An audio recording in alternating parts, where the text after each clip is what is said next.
Bulletin का बाकायदा आगाज करेंगे और सबसे पहले आपको बताएं कि वफाकी वज़ीर इत्तलात फवाद चौधरी कहते हैं कि सियासी और अस्करी क़यादत के ताल्लुकात आइडियल हैं। वज़ीर आज़म और आर्मी चीफ की गुज़िश्ता रात तवील नशिस्त हुई। नए DG-ISI की तैनाती के लिए कानूनी तरीका अपनाया जाएगा। वफाकी काबीना इजलास के बाद प्रेस ब्रीफिंग में फवाद चौधरी का कहना था कि वज़ीर आज़म और आर्मी चीफ के आपस में बहुत करीबी और खुशगवार ताल्लुकात हैं। कभी PM ऑफिस ऐसा कदम नहीं उठाएगा जिससे फौज और सिपहसालार की इज्जत में कमी आए। इसी तरह फौज और सिपहसालार कोई ऐसा कदम नहीं उठाएंगे जिससे वज़ीर आज़म या सिविल हुकूमत की इज्जत कम हो। सियासी और अस्करी क़यादत का एक दूसरे से क्लोज कॉपरेशन है। नए DG-ISI की तकर्रुरी के लिए कानूनी रास्ता इख्तियार किया जाएगा। अथॉरिटी वज़ीर आज़म की है। तो वफाकी वज़ीर इत्तलात फवाद चौधरी ने ब्रीफिंग में ये सब कुछ जो है वो बताया और कहा कि सियासी और अस्करी क़यादत के ताल्लुकात आइडियल हैं। वज़ीर आज़म और आर्मी चीफ की गुज़िश्ता रात तवील नशिस्त हुई। नए DG-ISI की तैनाती के लिए कानूनी तरीका अपनाया जाएगा। वफाकी काबीना इजलास के बाद प्रेस ब्रीफिंग में फवाद चौधरी का कहना था कि वज़ीर आज़म और आर्मी चीफ के आपस में बहुत करीबी और खुशगवार ताल्लुकात हैं। कभी PM ऑफिस ऐसा कदम नहीं उठाएगा जिससे फौज और सिपहसालार की इज्जत में कमी आए। इसी तरह फौज और सिपहसालार कोई ऐसा कदम नहीं उठाएंगे जिससे वज़ीर आज़म या सिविल हुकूमत की इज्जत कम हो। सियासी और अस्करी क़यादत का एक दूसरे से क्लोज कॉपरेशन है। नए DG-ISI की तकर्रुरी के लिए कानूनी रास्ता इख्तियार किया जाएगा। अथॉरिटी वज़ीर आज़म की है। तो वफाकी वज़ीर इत्तलात काबीना इजलास के बाद मीडिया को ब्रीफ कर रहे थे और इसी दौरान उन्होंने कहा कि सियासी और अस्करी क़यादत के ताल्लुकात आइडियल हैं। वज़ीर आज़म और आर्मी चीफ की गुज़िश्ता रात तवील नशिस्त हुई। नए DG-ISI की तैनाती के लिए कानूनी तरीका अपनाया जाएगा। वफाकी काबीना इजलास के बाद प्रेस ब्रीफिंग में फवाद चौधरी का कहना था कि वज़ीर आज़म और आर्मी चीफ के आपस में बहुत करीबी और खुशगवार ताल्लुकात हैं। कभी PM ऑफिस ऐसा कदम नहीं उठाएगा जिससे फौज और सिपहसालार की इज्जत में कमी आए। इसी तरह फौज और सिपहसालार कोई ऐसा कदम नहीं उठाएंगे जिससे वज़ीर आज़म या सिविल हुकूमत की इज्जत कम हो। सियासी और अस्करी क़यादत का एक दूसरे से क्लोज कॉपरेशन है। नए DG-ISI की तकर्रुरी के लिए कानूनी रास्ता इख्तियार किया जाएगा। अथॉरिटी वज़ीर आज़म की है।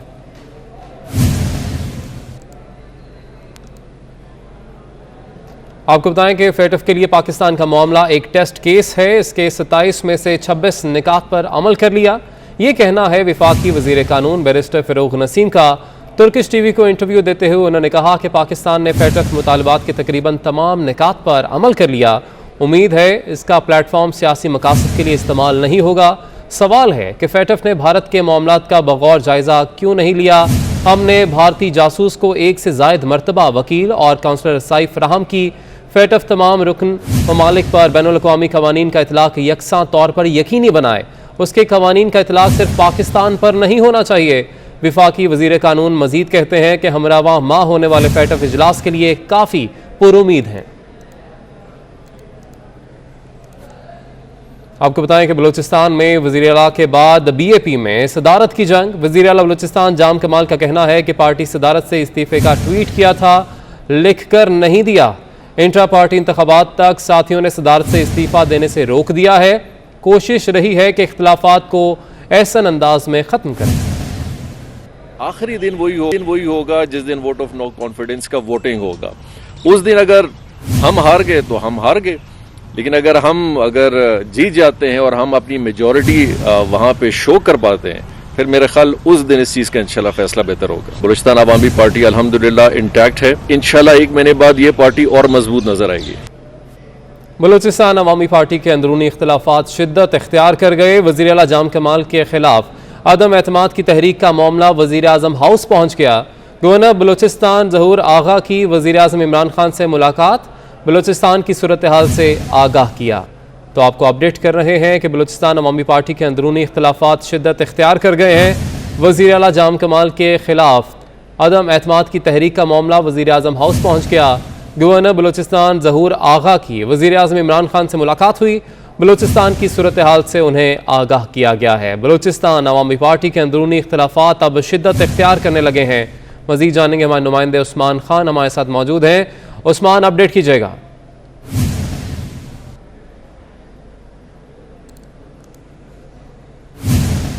बलूचिस्तान में बिगड़ती सियासी सूरत हाल का मामला वज़ीर आज़म हाउस तक भी पहुँच गया और आज गवर्नर बलूचिस्तान सैयद ज़हूर आगा की वज़ीर आज़म इमरान खान से मुलाकात हुई और तमाम तर सूरत हाल जो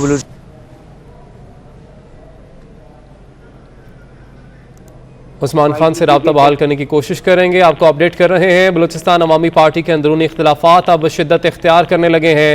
वज़ीर आला जाम कमाल के खिलाफ अदम एतमाद की तहरीक का मामला वज़ीर आज़म हाउस पहुँच गया है। उस्मान खान हमारे नुमाइंदे हमें अपडेट कर रहे थे। उस्मान बताइएगा।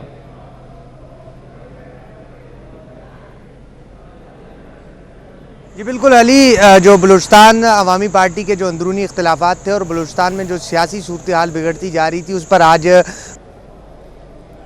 मुलाकात हुई और जो गुज़िश्ता रोज नाराज रहनुमा जो थे ज़हूर वलेदी, जिन्होंने वजारत खजाना का कलमदान छोड़ा था और उनके अमराज 14 दीगर लोग थे जिन्होंने वजारतें और अपनी नशिस्तों पार्लिमानी सेक्रेटरी से इस्तीफे दिए थे और जो नाराज लोग थे उन्होंने तहरीक में एतमाद दी, वज़ीर आला बलूचिस्तान जाम कमाल खान के खिलाफ जमा करवा दी है। तो उस हवाले से आज सैयद ज़हूर आगा ने वज़ीर आज़म इमरान खान से मुशावरत की और तमाम तर सूरत हाल पर तबादला ख्याल किया गया। दूसरी जानिब आज एक दूसरी भी बड़ी डेवलपमेंट हुई थी, क्योंकि जाम कमाल ने पार्टी की सदारत से इस्तीफा दे दिया था, तो उनकी जगह पे ज़हूर वलेदी को कायम मुकाम सदर लगाया। जो हमारे बलूचिस्तान अवामी पार्टी के ज़राए हैं उनका कहना है कि ज़हूर वलेदी को कायम मुकाम सदर इसलिए नामजद किया है कि बलूचिस्तान अवामी पार्टी के जो अंदरूनी इख्तिलाफात है शायद वो अब कमी की तरफ जाए, मगर जो नाराज अरकान है उन्होंने इस बात का इरादा किया है कि जब तक जाम कमाल वजारत आला का मनसब नहीं छोड़ेंगे उनके खिलाफ हमारी जो तहरीक है वो जारी रहेगी। दूसरी जानिब वज़ीर आला बलूचिस्तान जाम कमाल इस बात पर बजिद है और उनका कहना है कि वो इस मनसब से इस्तीफा नहीं देंगे और ज़राए ने यह भी बताया कि जाम कमाल आज भी मुख्तलिफ लोगों से राब्ते में रहे, जो नाराज लोग हैं, जो सूबाई वज़रा है, जो दीगर इत्तेहादी है और जो अपोजिशन जमातें हैं उनसे भी जाम कमाल राब्ते कर रहे हैं कि जो तहरीक अदम एतमाद पेश की गई, क्योंकि अपोजिशन जमातों का और नाराज रहनुमाओं का ये दावा है कि उनके पास 43 मेंबरान मौजूद है, जबकि 14 मेंबरान ने गुज़िश्ता रोज दस्तखत किए थे और एक स्पीकर अब्दुल कुदूस बजिंजा का वोट इसमें शामिल है, तो 15 होकर साथ ही इसी तरह। ठीक है, बहुत शुक्रिया उस्मान खान, आप हमें इस हवाले से तफसीलन अपडेट कर रहे थे। इलेक्शन कमीशन ने सिंध में बल्दियाती इंतखाबात से मुतल्लिक केस का हुक्मनामा जारी कर दिया है। सिंध हुकूमत को 1 माह के अंदर हल्का बंदियों के लिए मतलूबा डाटा फ्राहम करने का हुक्म दे दिया गया है। इलेक्शन कमीशन ने हिदायत की है कि सिंध हुकूमत लोकल गवर्नमेंट एक्ट से मुतल्लिक भी तमाम तरामीम 1 माह के अंदर मुकम्मल करे।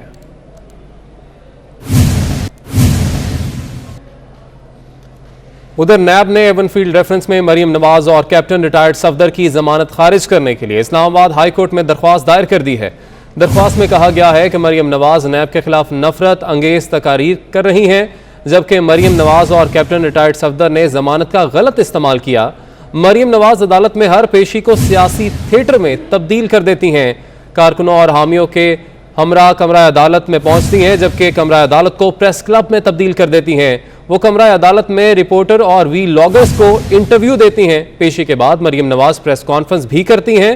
प्रेस कॉन्फ्रेंस में मरीम नवाज के हाई रैंक ऑफिशियल्स और नैब के खिलाफ कमेंट्स इश्तियाल अंगेज होते हैं। जमानत हासिल करने के बाद कानून के मुताबिक शाइस्तगी का मुजाहरा जरूरी है। मरीम नवाज नैब के खिलाफ नफरत अंगेज तकारीर की मुर्तकिब हुई। नैब लाहौर में तलबी पर नैब ऑफिस पर हमला किया गया। मुल्जिमान का कंडक्ट उनके खिलाफ गवाहान पर भी दबाव डालने का सबब बना। लिहाजा अदालत से इस्तदा है कि मरीम नवाज और कैप्टन रिटायर्ड सफदर की जमानत मनसूख की जाए।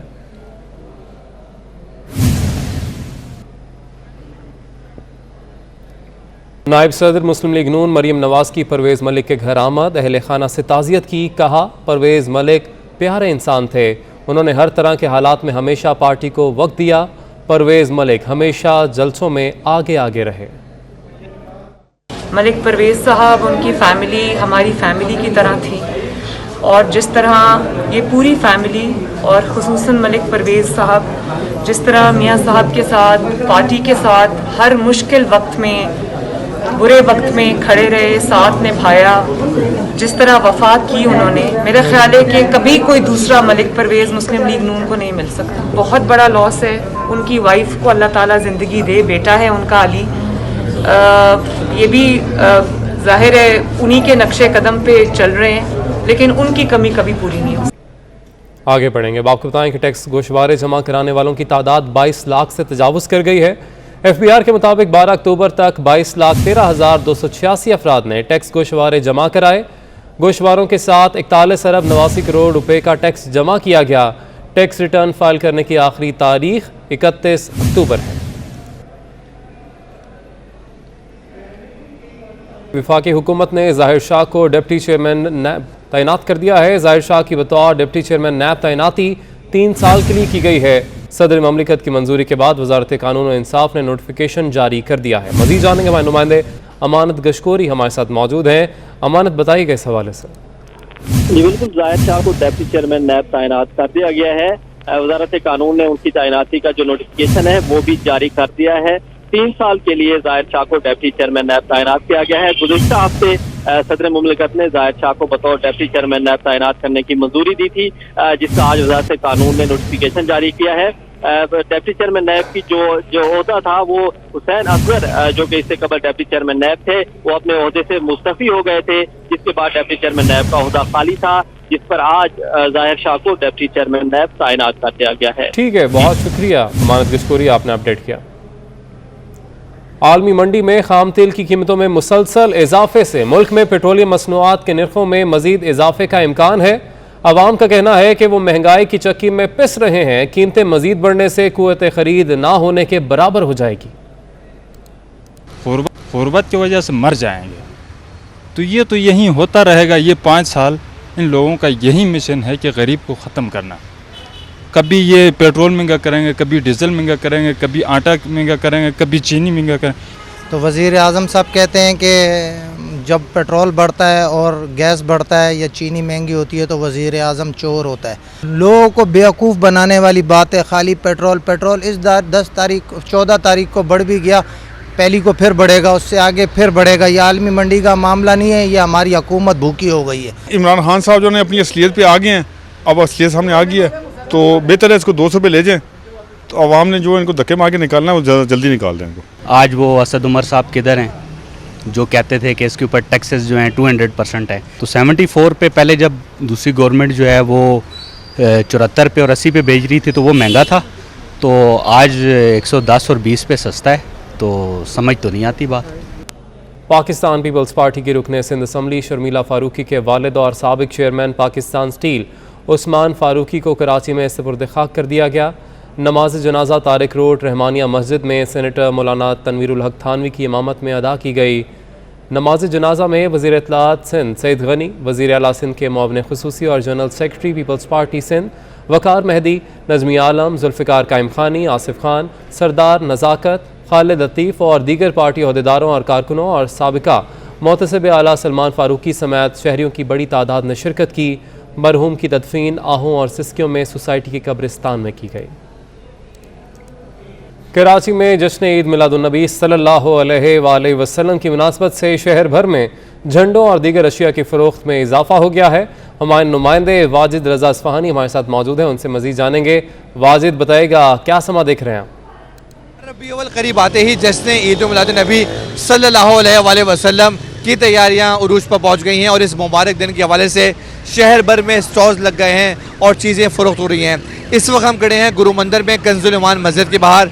ये चाइना की लाइट्स हैं जो सबसे ज़्यादा फ़रोख्त की जाती हैं और ये वही चीज़ है 12 रबी अव्वल के हवाले से जो चाइना से बनकर आती है। ये मुख्तलिफ़ किस्म के बैजेज़ हैं जिनकी कीमत 30 रुपये से लेकर 500 रुपये तक है। हम बात करते हैं यहाँ पे इस दुकान के मालिक से। छोटे बच्चियाँ जो हैं वो बैजेज़ वगैरह लेती हैं और बच्चे भी बैज पे वो करते फोकस करते हैं। बाकी हेयरबिन्स वगैरह हैं और झंडे, छोटे झंडे हैं वो हैं, बाकी ये लगे हुए हैं बैजेज़ वगैरह ये लेते हैं, इसी पे फोकस करते हैं। इस बार माशाल्लाह अच्छी है थोड़ी सी, लेकिन महंगाई के हिसाब से इस हिसाब से थोड़ा रेट वगैरह जो बढ़े हुए हैं ना, इस हिसाब से मतलब पब्लिक जो है ना वो थोड़ा वो हो रही मायूस, मतलब वो हो रही है।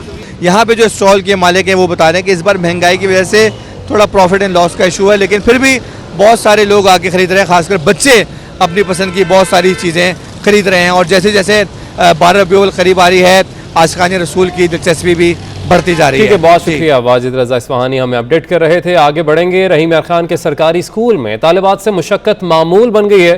गवर्नमेंट गर्ल्स प्राइमरी स्कूल बस्ती मोहम्मद बख्श की हेड मिस्ट्रेस शमीम अख्तर ने शाही अंदाज अपना लिया, स्कूल की तालिबात को बांधी समझ लिया। मिस शमीम अख्तर का तालिबात से सर और टांगे दबवाना मामूल बन गया, जबकि मलिका आलिया के तालिबात पंखा हिलाते खिदमत में मसरूफ। 24 ने हेड मिस्ट्रेस के शाही अंदाज को बेनकाब किया तो CEO एजुकेशन रहीम यार खान ने नोटिस लेते हुए हेड मिस्ट्रेस शमीम अख्तर को मुअत्तल कर दिया है।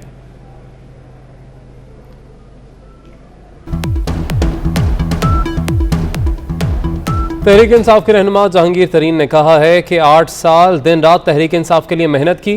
इलेक्शन के बाद इमरान खान ने कहा कि पंजाब की हुकूमत के बगैर कोई फ़ायदा नहीं। इमरान खान से कहा कि फ़िक्र मत करें और मुझ पर छोड़ दें। फिर जहाज़ चलाओ और पंजाब में हमारी हुकूमत बन गई। साजिश के तहत इमरान खान से अलग कर दिया गया। साजिश के बावजूद वज़ीर, MNAs और MPs मेरे साथ खड़े हो गए। मैंने 8 साल दिन रात मेहनत की, दिन रात पाकिस्तान तहरीक इंसाफ के लिए। मैंने किसी ज़ात के लिए मेहनत नहीं की, मैंने पाकिस्तान के लिए मेहनत की।